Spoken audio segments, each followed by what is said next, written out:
Hai, Assalamualaikum semua. Selamat petang kepada follower page Harimau Melaya. Hari ini eksklusif saya bawakan untuk anda sekali lagi. Hari ini sangat special. Sudah lama saya tak berborak dengan beliau. So, last saya berborak mengenai... last kita jumpa di undian Piala Dunia pusingan ketiga di Kuala Lumpur. So, kali ini kita nak bercerita sikit mengenai pemecatan Shin Tae-yong baru-baru ini. Mungkin fan-fan Indonesia dan rakan-rakan di Indonesia ingin mengetahui apa yang sebenarnya berlaku. Dan tidak asing lagi, orang yang sangat baik, yang sangat berpengetahuan tentang bola sepak Indonesia kita jemput, iaitu Bung Harpa. Apa khabar Bung Harpa? Sihat? Sehat, alhamdulillah, terima kasih. Mudah-mudahan juga sehat-sehat juga teman-teman di sana. Terima kasih Bung Harpa sudi luangkan masa dengan kami. Of course, kita mau menceritakan tentang pemecatan Shin Tae-yong.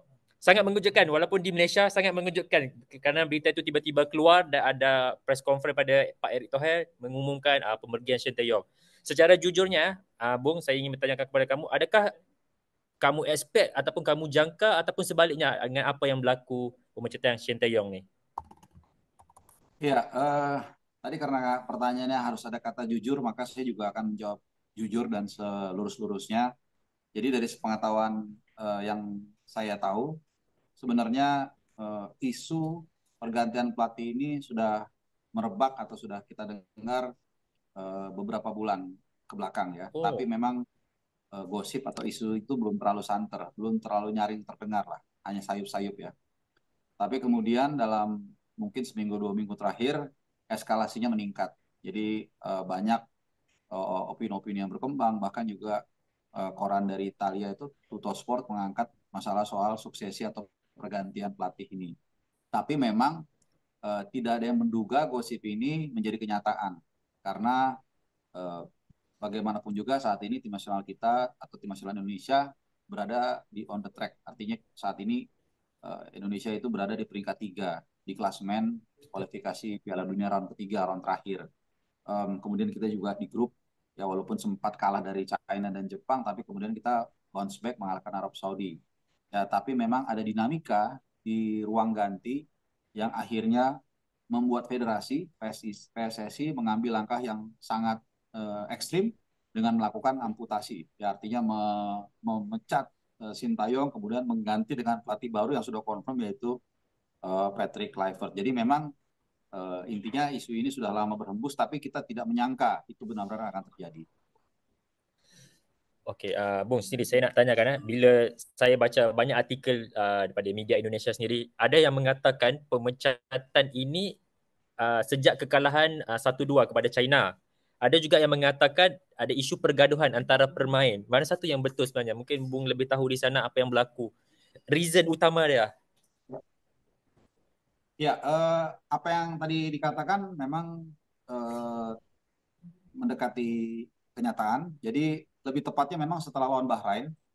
Setelah lawan Bahrain itu ada katakanlah pertemuan yang coba dilakukan oleh para pemain keturunan, para pemain apa warisan ya kalau istilahnya di Malaysia Betul.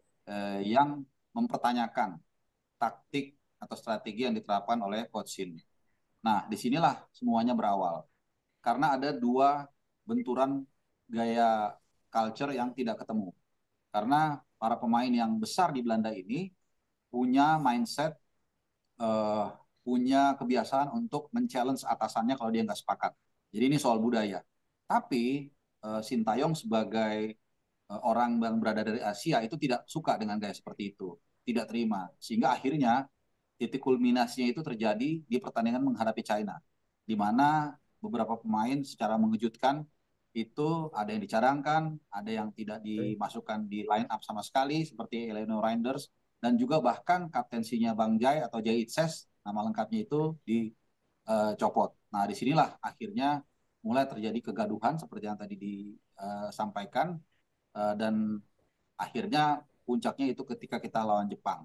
Ya, tapi memang itu yang tadi saya bilang, ada situasi yang agak sulit, artinya ketika berhasil mengalahkan Arab Saudi, situasi ini tidak mudah gitu. Dan federasi harus memilih ya apakah membiarkan kegaduhan ini terus-menerus seperti ini atau mereka atau federasi mengambil langkah dengan ya salah satunya memecat Sintayong dan ternyata federasi mengambil langkah yang kedua dan memilih pelatih dari asal dari Belanda Belanda. yang menurut informasi yang saya dengar diharapkan ada kesamaan frekuensi dan komunikasi dan juga respect di ruang ganti, terutama antara pelatih dan pemain warisan atau pemain keturunan Belanda. Bung sendiri kalau kita tengok bila pengumuman daripada of course Fabrizio Romano pun mengumumkan Patrick Kluivert akan menjadi pelatih di timnas Indonesia. Rata-rata fan mengatakan ini Ya, mungkin kurang menguntungkan dengan reputasi ataupun rekodnya yang kurang baik di sebagai manager. So apa pandangan kamu sendiri Bung? Mungkin ada setengah fan kata sebab Shin Tae-yong telah melakukan kerja dengan sangat baik on the track untuk pergi ke Piala Dunia. So apa pendapat kamu? ya, memang seperti yang saya sebutkan dan kita juga semua terkejut ya dengan pergantian pelatih ini. Dan Patrick Kluivert ini adalah sosok pelatih yang memang secara CV-nya ini masih so-so. Ya di Curaçao atau Curacao bacanya itu memang dia boleh dikatakan failed ya. Dan sekedar informasi saja di Curaçao itu dia banyak melakukan rotasi atau perubahan posisi. Dan itu yang akhirnya membuat para pemain bingung dan mereka gagal di kualifikasi Piala Dunia. Saya lupa beberapa tahun lalu mungkin. Dan bahkan di situ dikatakan mereka kalah dari tim-tim di kepulauan. Ya tim kecil mungkin. Saya juga kurang clear jelas. Um, dan mungkin prestasi atau CV terbaik dia adalah ketika mendampingi Louis van Gaal di Piala Dunia 2014 bersama Belanda. Tapi sisanya ini memang perlu dengan tanda tanya. Tapi dari konfirmasi yang saya dapat, ya memang salah satu tujuan di bawahnya Kluivert ini bukan soal CV. Ya kalau CV memang harus diakui Sintayong ini lebih bagus. Ya dia pernah membawa Korea Selatan tampil cukup baik lah di Piala Dunia 2018 walaupun gagal lolos tapi berhasil mengalahkan Jerman. Kemudian juga dia membangun dari nol dari scratch para pemain Indonesia sejak dia hadir di Indonesia tahun November. Um, dan tentunya kalau kita lihat keputusan PSSI ya tadi itu memang lebih kepada untuk membuat apa ya mengakomodir lah ya suasana di ruang ganti yang tadi itu didominasi oleh para pemain yang memang besar di Belanda dengan pelatih yang katakanlah juga punya pemahaman dan filosofi yang sama yaitu dalam hal ini yang ditunjuk adalah Patrick Kluivert. Meskipun dari informasi yang saya dapat ada beberapa kandidat sebenarnya yang coba di hire oleh Erick Thohir, tapi ada beberapa yang tidak cocok karena uh, mereka ingin membawa gerbongnya juga, dan yang kedua juga dianggap terlalu keras, tidak bisa kompromi, dan akhirnya merujuk atau meruncing pada satu nama yaitu Patrick Kluivert tadi. Pun kalau kita tengok of course dengan pelantikan Patrick Kluivert ni, kalau baru-baru ni kalau mungkin semalam kot ada mungkin anak Shin Tae-yong ada mengupdate satu status di ruang komen kan kalau Bung Ya, perasan ya, apa komen Bung sendiri mungkin dia tidak rasa tidak puas hati dengan apa yang berlaku terhadap ayahnya. ya. Saya pikir itu menunjukkan satu hal yang juga saya kritisi ya. Artinya gini, pergantian pelatih itu di seluruh dunia itu normal. Bahkan kalau kita bicara di grup C sendiri, sudah dua yang melakukan yaitu Australia, mereka menurunkan Graham Arnold menggantikan dengan Tony Popovich, dan kemudian di Saudi juga mereka menggantikan Mancini dengan Harvey comeback.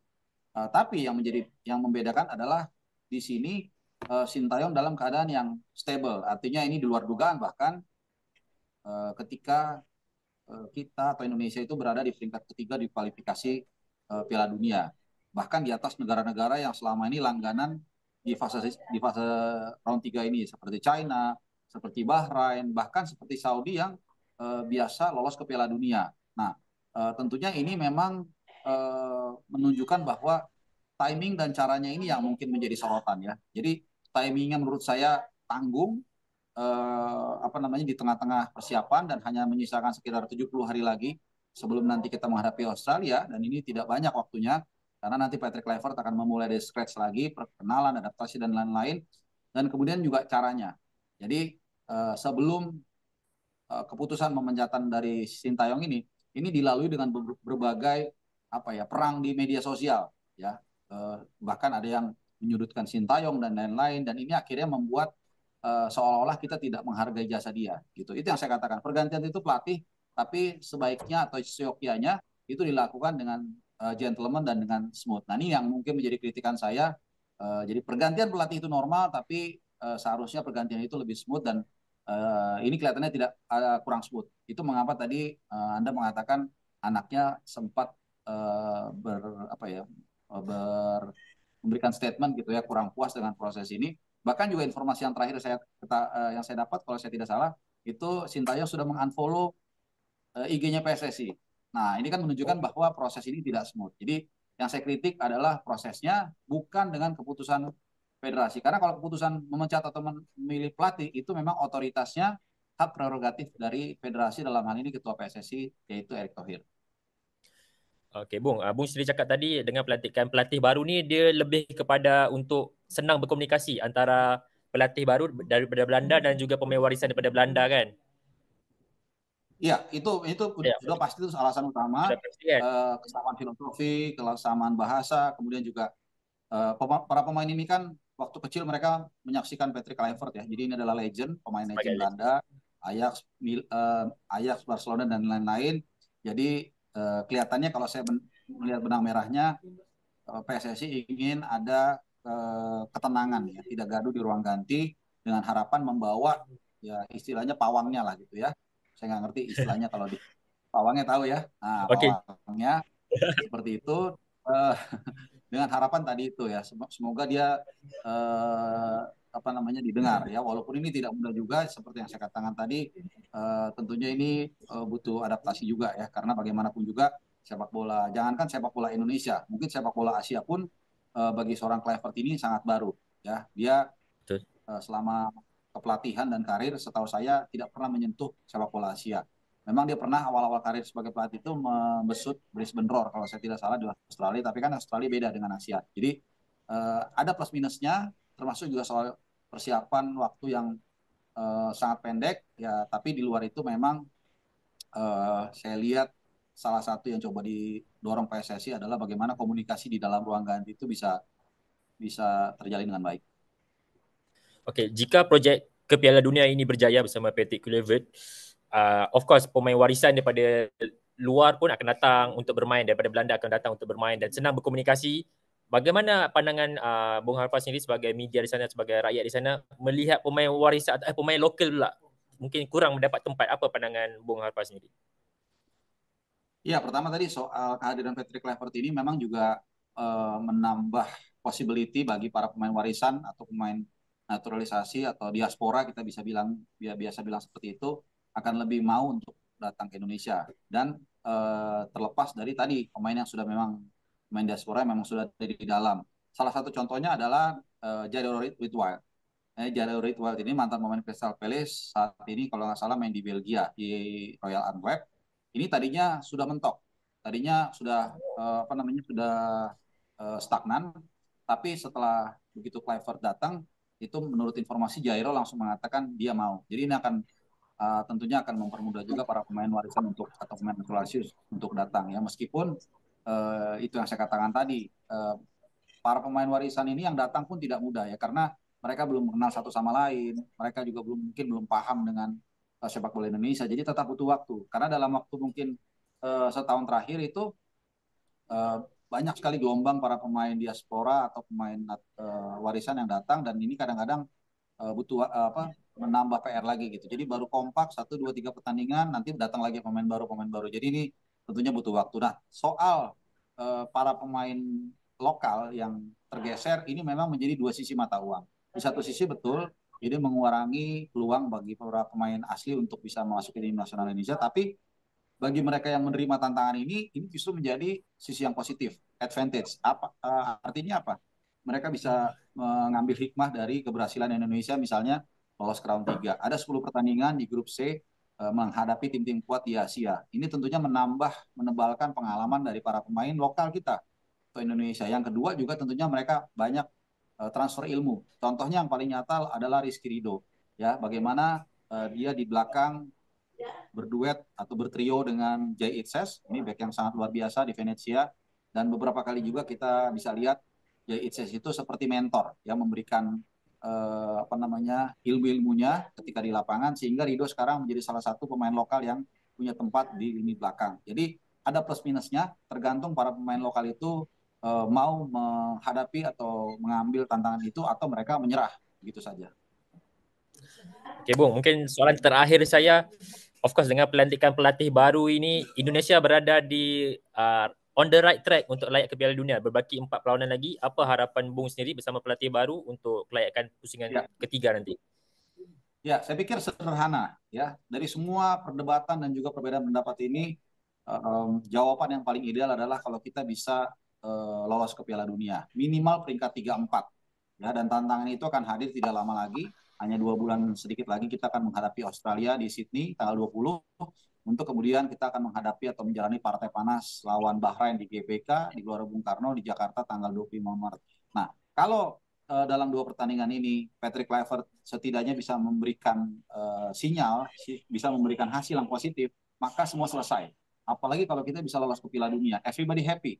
Ya, kita semua pesta, kita semua senang, Indonesia akan bangga. Tapi kalau sampai kita gagal, apalagi kita nggak masuk posisi 3-4, jadi langsung gugur peringkat ke 5 atau 6, ini akan menjadi tsunami masalah yang sangat luar biasa, dan bukan tidak mungkin tsunami ini akan menghantam ketua PSSI yaitu Pak Erick Thohir dan juga jajarannya. Jadi jawabannya hanya itu. Kalau kita lolos, selesai, aman semua. Tapi kalau nggak lolos, ini akan jadi masalah yang sangat besar. Okey Bung, terima kasih banyak-banyak sudi luangkan masa dengan kami. Saya doakan supaya Sama. Bung terus sihat dan terus menyampaikan berita-berita pasukan Indonesia. Kami di Malaysia sebenarnya sangat bangga dengan apa yang Indonesia capai hari ini. Moga-moga Terima kasih. Malaysia bisa mengikut langkah Indonesia mungkin untuk World Amin, Cup amin. 2030 nanti. Amin, Terima amin. kasih Sukses Bung. juga untuk Kalau Malaysia. bisa kita, kalau datang ke Malaysia kah, kontak ya. Siap. Terima kasih. Terima kasih, jumpa lagi. Assalamualaikum. Waalaikumsalam.